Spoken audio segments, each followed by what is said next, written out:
हाथ ऊपर, पैर को बीच में खोलिए, आराम से नीचे बैठिए। Now make this.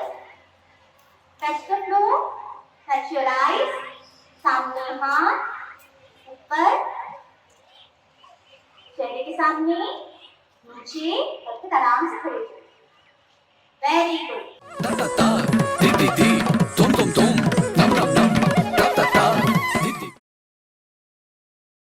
मेरा क्वेश्चन ये है कि हमारा वर्ल्ड है मॉडर्नाइजेशन की ओर अग्रसर है। इंडिया भी वेस्टर्न कल्चर को बहुत हद तक अपना चुका है, तो इस क्लासिकल डांसेस की इस मॉडर्न वर्ल्ड में कहाँ तक इम्पोर्टेंस रह जाती है? I am a 1990s born child. If I am standing here, I can surely say I have umpteen number of students who love Bharatanatyam, who just are waiting to learn some kind of classical Indian form that they want to. So modernization, yes, हो रहा है। But क्या आपको ये पता है कि जहाँ पे हम जितना वेस्टर्न को इम्पोर्टेंस देते हैं, उतना वहाँ पर हमारे क्लासिकल डांस फॉर्म को इम्पोर्टेंस दी जाती है? You know this?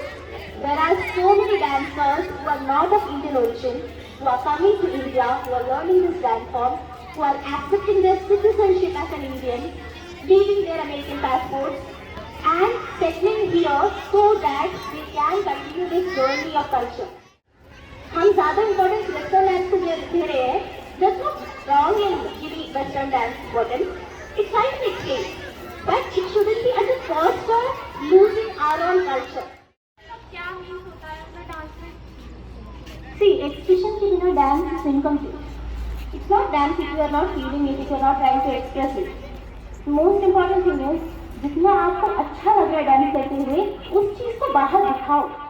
मैं धन्यवाद देना चाहता हूँ उन प्यारे बच्चों का जिन्होंने इस गर्मी में भी धैर्य से और अनुशासन के साथ इस कार्यक्रम को देखा,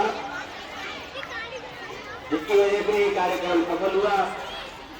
और मैं धन्यवाद देना चाहता हूँ विशेष रूप से बाहर से आए हुए अतिथि स्मिता पिल्ले जी का, जिन्होंने अपना प्रदर्शन किया, नृत्य का प्रदर्शन किया, भरतनाट्यम का प्रदर्शन किया और बच्चों को सिखाया।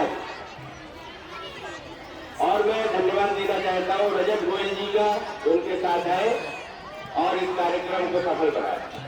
अंत में मैं सभी को पुनः धन्यवाद देना चाहता हूँ।